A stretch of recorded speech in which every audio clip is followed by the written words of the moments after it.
솔로몬은 아버지 다윗의 뒤를 이어 이스라엘의 왕이 되었습니다. 젊은 나이에 막중한 왕의 자리에 오른 그는 자신의 부족함을 깊이 인식하고 있었습니다. 어느 날 밤 기브온 산당에서 하나님께 제사를 드린 후 하나님께서 꿈에 나타나 솔로몬에게 무엇을 원하는지 물으셨습니다. 세상의 모든 부와 명예, 권력을 얻을 수 있는 기회였습니다. 그러나 솔로몬은 놀랍게도 다른 것을 구했습니다. 그는 이렇게 아뢰었습니다. 주께서 주의 종 내 아버지 다윗에게 큰 은혜를 베푸시고 이제 나로 대신하여 왕이 되게 하셨사오니 나는 작은 아이라 출입할 줄도 모르고 주께서 택하신 큰 백성을 다스릴 지혜를 알게 하여 주의 백성을 재판하여 선악을 분별하게 하옵소서. 솔로몬은 자신에게 필요한 것이 막강한 군사력이나 엄청난 재물이 아니라 백성을 올바르게 다스릴 수 있는 지혜임을 깨달았던 것입니다. 그의 겸손하고 이타적인 기도는 하나님을 기쁘시게 했습니다. 하나님은 솔로몬이 자신을 위한 부귀영화가 아닌 백성을 위한 지혜를 구한 것을 칭찬하시며 이렇게 응답하셨습니다. 내가 이것을 구함에 스스로를 위하여 장수하기를 구하지 아니하며 도도 구하지 아니하며 자기 원수의 생명을 멸하기도 구하지 아니하고 오직 송사를 듣고 분별하는 지혜를 구하였으니 내가 내 말대로 하여 내게 지혜롭고 총명한 마음을 주노니 내 전에도 너와 같은 자가 없었거니와 내 후에도 너와 같은 자가 일어나지 아니하리라. 내가 또 내가 구하지 아니한 부귀와 영광도 내게 주노니 내 평생의 왕들 중에 너와 같은 자가 없을 것이라. 하나님께서는 솔로몬에게 구한 것 이상의 것을 주셨습니다. 지혜는 물론이고 그가 구하지 않았던 엄청난 부와 영광까지 약속하신 것입니다. 이로써 솔로몬은 역사상 유례없는 지혜로운 왕이자 가장 부유하고 영광스러운 왕으로 등극하게 됩니다. 그의 지혜는 단순한 지식이 아니었습니다. 그것은 옳고 그름을 분별하고 복잡한 문제를 해결하며 사람들의 마음을 꿰뚫어보는 탁월한 통찰력이었습니다. 이 지혜는 그의 통치 전반에 걸쳐 빛을 발하게 됩니다. 하나님께 받은 지혜로 솔로몬은 이스라엘을 역사상 가장 위대한 제국으로 만들었습니다. 그의 지혜는 가장 유명한 재판 일화에서 잘 드러납니다. 두 여인이 한 아이를 두고 서로 자기 자식이라고 주장했을 때 솔로몬은 아이를 반으로 나누라는 기발한 판결을 내렸고 진짜 어머니가 아이를 포기하는 것을 보고 진실을 밝혀냈습니다.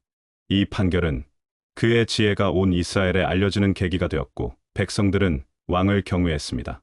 솔로몬의 지혜는 통치 전반에 걸쳐 발휘되었습니다. 그는 이스라엘의 행정구역을 개편하고 효율적인 조세 제도를 확립했으며 주변국들과 활발한 외교와 무역을 펼쳤습니다. 그의 통치 아래 이스라엘은 경제적으로 비약적인 발전을 이루었습니다. 은이 돌처럼 흔해지고 백향목이 평지의 뽕나무처럼 많아졌다고 성경은 기록합니다. 그는 수많은 말과 병거를 소유했으며 금과 은으로 만든 기명들이 셀 수 없이 많았습니다. 솔로몬 시대의 가장 큰 업적은 단연 예루살렘 성전 건축입니다. 아버지 다윗이 염원했던 성전 건축을 솔로몬이 이어받아 7년에 걸쳐 웅장하고 화려하게 완성했습니다. 성전은 하나님의 이름을 위한 곳이자 이스라엘 백성의 신앙의 중심이 되었습니다. 성전 봉헌식에서 솔로몬이 드린 기도는 그의 깊은 신앙과 백성을 향한 사랑을 보여줍니다. 이 성전은 솔로몬 시대의 영광을 상징하는 건축물로 그의 부와 기술력 그리고 하나님을 향한 헌신을 여실히 드러냈습니다. 솔로몬의 명성과 지혜는 주변 모든 나라에 알려졌습니다. 스바 여왕은 솔로몬의 소문을 듣고 직접 예루살렘을 찾아와 그의 지혜와 부를 확인하고는 감탄을 금치 못했습니다. 그녀는 내가 들은 소문이 사실보다 더하도다라며 솔로몬의 지혜와 통치의 혀를 내둘렀습니다. 솔로몬은 또한 잠언, 아가, 전도서 등 수많은 지혜의 글을 남겼습니다. 그의 잠언은 오늘날까지도 인생의 지혜와 교훈을 주는 고전으로 읽히고 있습니다. 이처럼 솔로몬의 시대는 이스라엘 역사상 가장 찬란하고 영광스러운 황금기였습니다.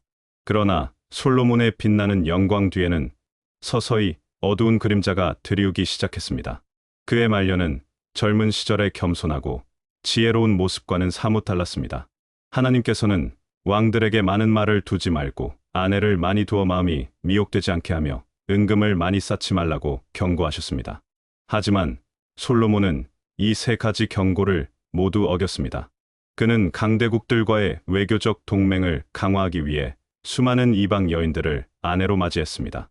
애굽의 바로의 딸을 시작으로 모압, 암몬, 에돔, 시돈, 헷 족속의 여인들까지 그의 아내는 무려 700명이었고 첩은 300명에 달했습니다. 이들은 각기 자신들의 신을 섬겼고 솔로몬은 그들의 마음을 얻기 위해 이방 신들을 위한 산당을 지어주고 심지어 자신도 그 신들을 따라 섬기기 시작했습니다. 이는 그가 평생 지어왔던 하나님의 성전 옆에 이방 신전들이 세워지는 모순적인 상황을 만들었습니다. 그의 마음은 하나님에게서 멀어져 다른 신들을 따르게 되었고 이는 곧 하나님과의 관계가 깨지는 결정적인 계기가 되었습니다. 또한 그는 자신의 엄청난 부와 권력에 도취되었습니다. 성전 건축과 궁궐 건축 그리고 수많은 병거와 말들을 유지하기 위해 백성들에게 무거운 세금과 강제 노역을 부과했습니다. 그의 통치 말기에는 백성들의 원성이 높아졌고 이는 그의 아들 르호보암 시대의 왕국이 분열되는 주요 원인이 됩니다. 그는 자신을 위해 많은 은금을 쌓았고 이스라엘 역사상 가장 부유한 왕이었지만 그 부는 결국 그의 마음을 교만하게 만들고 백성들을 압제하는 수단이 되었습니다. 솔로몬의 지혜는 여전히 남아있었을지 모르지만 그의 마음은 이미 하나님에게서 떠난 상태였습니다. 그는 더 이상 겸손하게 하나님의 뜻을 구하지 않았고 자신의 지혜와 힘만을 의지했습니다. 결국 하나님께서는 솔로몬에게 진노하시며 그의 시대가 끝나면 이스라엘 왕국을 쪼개어 그의 종에게 주겠다고 경고하셨습니다. 다만 아버지 다윗과 예루살렘을 위해 솔로몬 시대에는 그 일을 행하지 않으셨습니다. 지혜의 왕 솔로몬은 자신의 영광의 정점에서 스스로 파멸의 씨앗을 뿌렸던 것입니다. 솔로몬의 말년에 드리워진 어두운 그림자는 그의 죽음 이후 현실이 됩니다. 그의 아들 르호보암이 왕위를 계승했을 때 백성들은 솔로몬 시대의 무거운 멍에를 덜어달라고 간청했습니다. 그러나 르호보암은 어리석게도 원로들의 조언을 무시하고 젊은 신하들의 조언을 따라 백성들의 짐을 더욱 무겁게 하겠다고 선포했습니다. 이로 인해 이스라엘은 결국 남유다와 북이스라엘로 분열되는 비극을 맞이하게 됩니다. 다윗 왕조의 영광은 솔로몬의 죄악으로 인해 큰 타격을 입고 두 조각으로 찢겨나갔습니다. 솔로몬의 몰락은 우리에게 중요한 교훈을 남깁니다. 첫째, 지혜의 한계입니다. 솔로몬은 세상에 그 누구도 가질 수 없는 지혜를 가졌지만 그 지혜가 그의 마음을 지키지는 못했습니다. 아무리 탁월한 지혜를 가졌다 할지라도 교만과 탐욕, 그리고 하나님을 향한 마음이 떠나면 결국 몰락할 수 있음을 보여줍니다. 진정한 지혜는 하나님을 경외하고 그분의 뜻을 따르는 것에서 나온다는 것을 솔로몬의 삶이 역설적으로 증명하고 있습니다. 둘째, 권력과 부의 위험성입니다. 솔로몬은 엄청난 부와 영광을 누렸지만 그것들은 오히려 그의 마음을 부패하게 만들고 하나님에게서 멀어지게 하는 독이 되었습니다. 물질적인 풍요와 절대적인 권력은 인간을 쉽게 교만하게 만들고 진정한 가치를 잊게 만드는 유혹이 될 수 있음을 경고합니다. 셋째, 하나님과의 관계의 중요성입니다. 솔로몬의 삶에서 가장 중요했던 것은 하나님께 받은 지혜와 그로 인한 영광이었습니다. 그러나 그가 이방 신들을 섬기고 하나님의 명령을 어기면서 그의 모든 영광은 빛을 잃기 시작했습니다. 인간의 진정한 행복과 평안은 세상의 물질이나 권력이 아닌 창조주와의 올바른 관계 속에서만 찾을 수 있음을 솔로몬의 삶이 보여줍니다. 솔로몬은 역사상 가장 지혜롭고 부유했던 왕이었지만 그의 삶은 완벽하지 않았습니다. 그의 삶은 인간의 연약함과 유혹에 대한 경고이자 진정한 지혜와 행복의 원천이 무엇인지를 깊이 생각하게 하는 거울입니다.